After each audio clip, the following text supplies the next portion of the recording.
Assalamualaikum warahmatullahi wabarakatuh. Selamat berjumpa kembali bersama saya Esa Nugraha.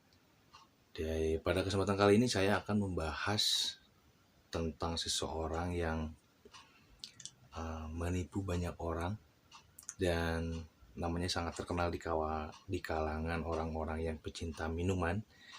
Dan minuman ini bernama wine ya.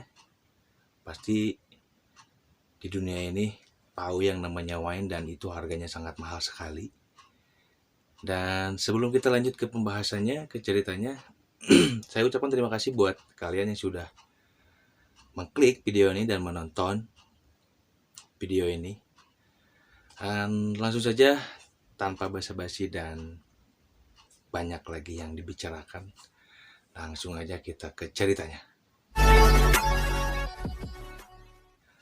Nah, pada kesempatan ini saya akan membahas tentang salah satu orang yang banyak menipu, bukan hanya orang Amerika ya, tapi seluruh dunia ditipu sama orang ini. Dan orang ini yang bernama Rudy Kurniawan, dan nama aslinya adalah Zhen Wang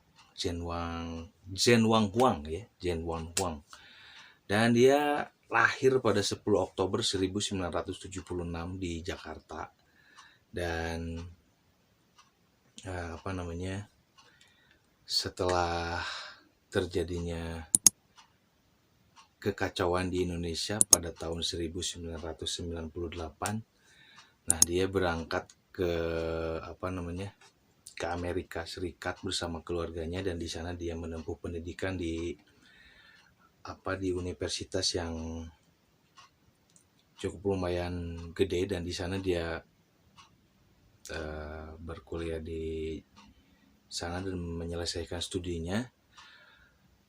Sambil kuliah di sana dia mempelajari semua hal tentang wine, dan dari mulai rasa ya, bentuk, terus karakteristik wine dia pelajari semua.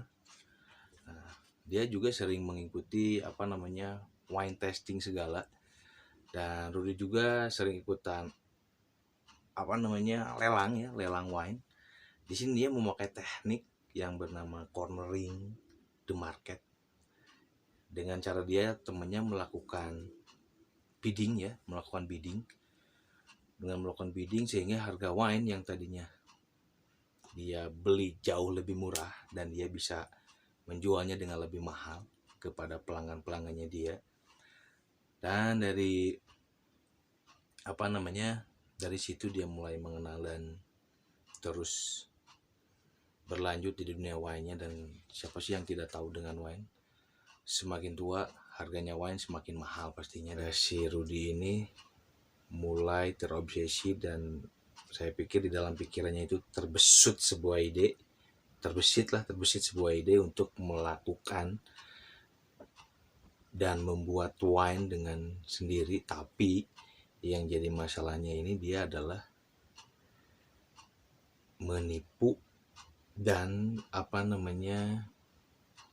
mengoplos lah wine yang murah dimasukkan ke dalam botol, dan botolnya kemasannya lebih bagus dan botol wine yang lebih mahal. Dan dia juga mulai beli si wine itu sendiri, dan tahun percetakannya juga tahun yang lebih tua. Nah, dan dia mendapatkan label itu dan mencetak label wine tersebut di Indonesia. Dan dia membeli beberapa botol kemasan lama yang sudah tua, dan dia bersihkan botolnya, dan dia labeli lagi dengan label yang baru buatan dia tersebut yang dicetak di Indonesia. Nah, setelah itu dia ngikutin lelang terus-terusan. Dan di satu sisi suatu ketika dia menemukan masalahnya, dan saat dia memasukkan wine tersebut dia mengikuti lelang yang dimana pada botol wine milik Rudy ini tertulis bahwa wine tersebut berasal dari tahun 1945 dan 1971. hal ini sampai ke telinga Lauren Ponsot. Nah, Lauren Ponsot ini yang merupakan produsen sebenarnya dari wine ini.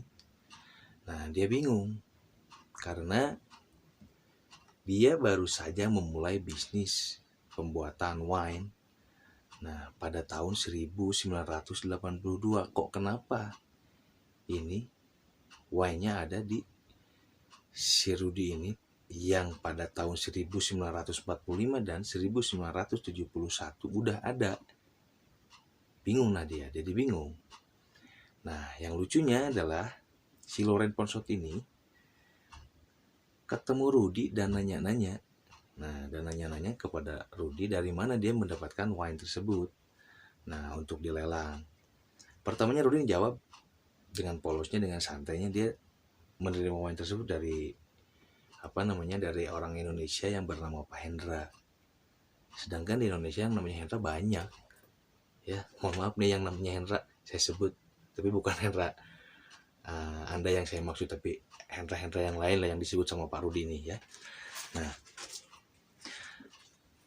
si Lauren Ponsot ini penasaran kayaknya ya, penasaran, dan ditelusurilah nama Pak Hendra ini yang dikasih sama si Rudi ini, yang diberikan kasih nomor teleponnya. Nah, ditelepon lah nomor tersebut. Nah, ditelepon nomor tersebut, ditanyakan benarkah ini atas nama Pak Hendra. Ternyata nomor tersebut adalah nomor maskapai penerbangan. Nah, ini gila kan, konyol kayak kata saya, penipuannya bener-bener waduh. Orang Amerika dibohongin nomor telepon yang namanya Hendra, kan bingung, Hendra di Indonesia kan banyak. Yang nerima juga ini nomor telepon maskapai penerbangan.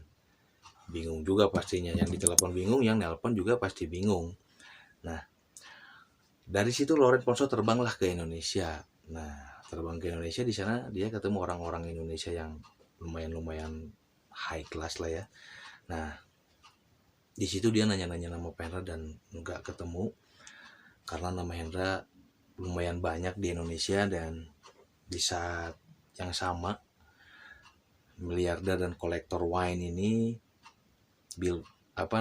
seorang kolektor dan penyuka wine dan miliarder ini juga yang bernama Bill Koch menyadari kalau ada botol palsu di koleksi wine tersebut, koleksi wine miliknya Bill Koch ini ya.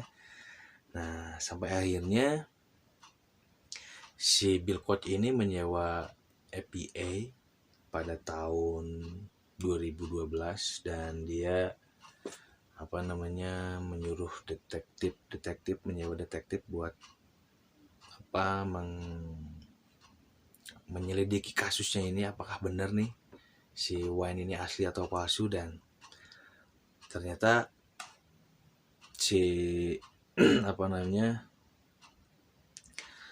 si wine ini benar-benar palsu. Dan di rumah Rudy, FBI menemukan gabus botol yang udah lumayan rusak, dan label-label wine, botol kosong, dan satu buah catatan yang dalam tulisannya berbahasa Indonesia. Nah, disitulah akhirnya Rudy ditangkap dan divonis hukuman 10 tahun penjara. Dan si Rudy ini masih bersaudara dengan 2 orang Indonesia yang terpaut kasus yang sangat besar di Indonesia, yang bernama Edi Tansil. Siapa sih yang nggak tahu Edi Tansil? Sampai sekarang nggak tahu rimbanya di mana, dan dia membawa uang Indonesia, membawa kabur ke luar negeri, dan kasusnya masih belum terpecahkan sampai sekarang. Dan jadi semua orang nggak menyangka bahwa Rudy ini melakukan penipuan, padahal orangnya dia ramah, supel, pintar. Jadi nggak percaya tuh orang yang beranggapan bahwa kok masa iya sih Rudy menipu. Nah, itulah kilas singkat cerita sejarahnya kenapa sih Rudy mau berbuat seperti itu. Karena wine-nya yang mahal, jadi dia terobsesi buat bikin sendiri dan memasukkan wine buat dijual lagi di lelang. Nah, itulah salah satu orang yang menipu dunia dan sangat-sangat gimana ya namanya, sangat-sangat wah gitu, dia pintar sekali menipu orang-orang kaya dan orang-orang yang apa namanya wawasan tinggi juga. Dia terkecoh sama Rudy ini. Oke, terima kasih buat kalian yang sudah menonton video ini. Saya ucapkan terima kasih dan terus dukung channel ini biar bisa berkembang ya, dengan cara klik tombol like dan subscribe-nya. Kalau ada salah-salah ataupun penyebutan nama ataupun apa, silahkan di komen di bawah ini ya. Oke, terima kasih. Assalamualaikum warahmatullahi wabarakatuh.